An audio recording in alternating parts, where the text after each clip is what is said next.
it's the medium, nothing in excess. The challenges of life, it's important then to see that there is no end to it. So on that level, life won't leave you alone. But on a deeper level, once you accept that challenges will come, you don't have to become negative when they do come. You can actually, oh, there's another one. And then it's often through intense challenges, the bigger ones, they drive you deeper. Now the interesting thing is, it's not the great things that happen to you that make you more conscious. It's in many cases the so-called bad things that happen to you, if you deal with them correctly and come to a place of acceptance, that make you more conscious. So there's an ancient saying, I believe it comes from Sufism, but I'm not sure, that says, when the ego weeps for what it has lost, the spirit rejoices for what it has found.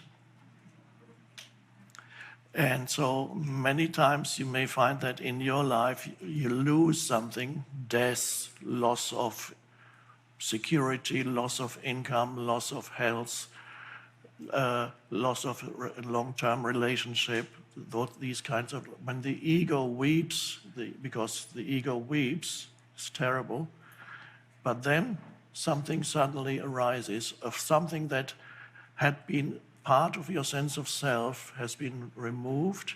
It leaves a hole, an empty space, such as when somebody close to you dies, you lose your livelihood, your home. It leaves an empty space, which is painful from the point of view of the personality. And when it is potentially also able to drive you deeper into who you truly are beyond form, the unconditioned. And then you experience suddenly, how can I feel so peaceful? Suddenly, if there's something bad has happened, and yet suddenly you feel a sense of liberation. It doesn't happen to everybody who experiences loss, but potentially that is always there.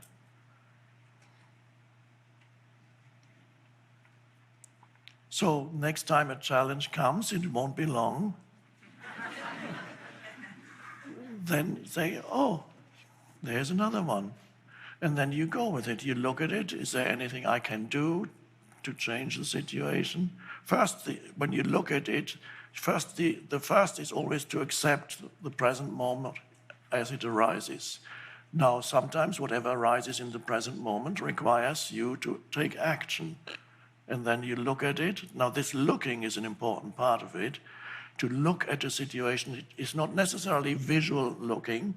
It means to give attention to a particular situation that has arisen or is arising in the present moment. And then in this thing that I call looking is you give it attention. In that moment, it could only be a few seconds or a minute or two. You give it attention, and that is a very important thing. It's not, at that point, you don't think. If your thinking comes in too soon, you might come to very wrong conclusions about what action you need to take, because that action will be conditioned by your mind, the old stuff. You bring in the old and try to deal with the present moment by bringing in old conditioning.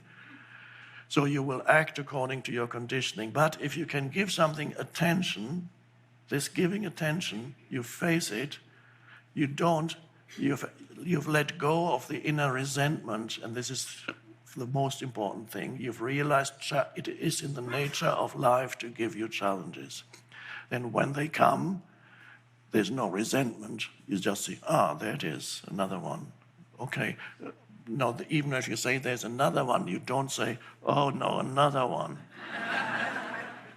There's another one, okay. And then you look at it, and by looking, I mean to be in that state of consciousness in which there is an alertness, but not yet thinking. You don't immediately, unless it's a situation that requires immediate action, which is called an emergency situation, in which case you'll do whatever you do anyway. Often emergency situations cut your mind out completely, and something else takes over and you take action. And sometimes people do heroic things, and afterwards, when they are praised by others, they say, I don't know, I just did it. And then others, it can happen that they become paralyzed in the face of an emergency. They cannot get out of their mind. And their mind doesn't have time to deal with it. It can't do it. Suddenly the whole engine in the head gets stuck. What do I do now?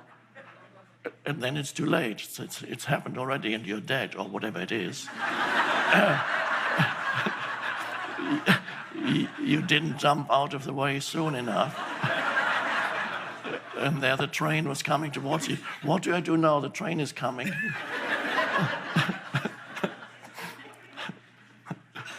So in emergency situations, you cannot think. If you think, you're stuck. And so many people experience actually that the mind gets out of the way and something else, presence suddenly does. And this happens to people who engage in dangerous activities and love it, climbing up a steep wall, mountain wall, driving dangerous cars fast, motorbikes or whatever they do. Anything, any dangerous activity forces you into the present moment. You don't need that. And it could, of course, dangerous activity means it is dangerous. Don't get addicted to just one activity to take you into the present moment then, because then every weekend you'd have to climb up this wall. And in the meantime, of course, you're still not present. So if it's not an absolute emergency situation, but a challenge, then it's important. So that means you have a little bit of time to deal with it. Don't immediately go into thinking about it. So give it attention, face it, and now this giving of attention, which I sometimes call looking, but it's not, it might involve looking or it might not, is this clarity of consciousness with which you look at something, as an entire situation, and don't immediately come to a conclusion as to what action you need to take. So you go, it's that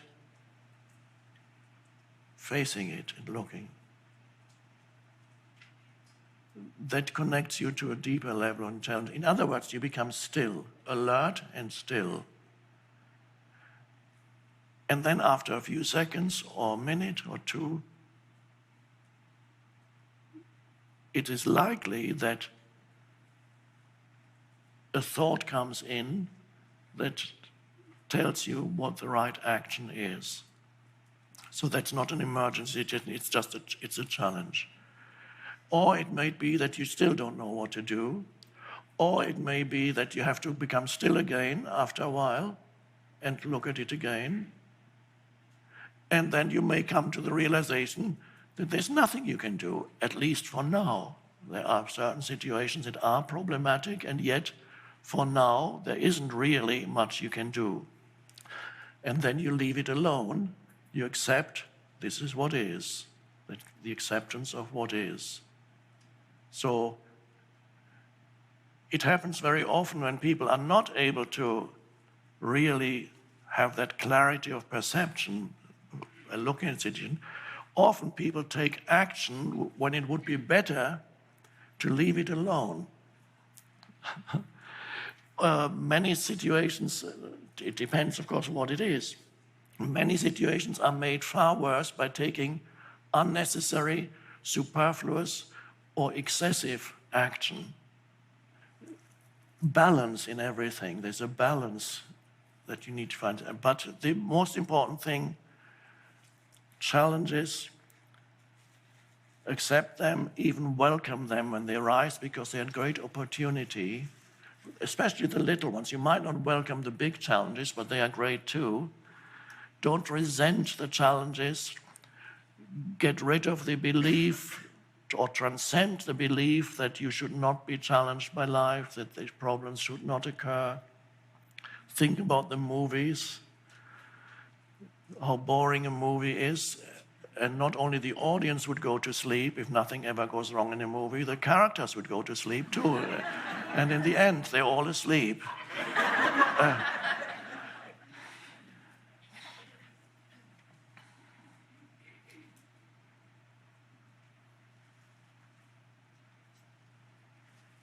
And I use asleep, not necessarily as actually asleep. You would, in the absence of challenges, your level of consciousness would decrease.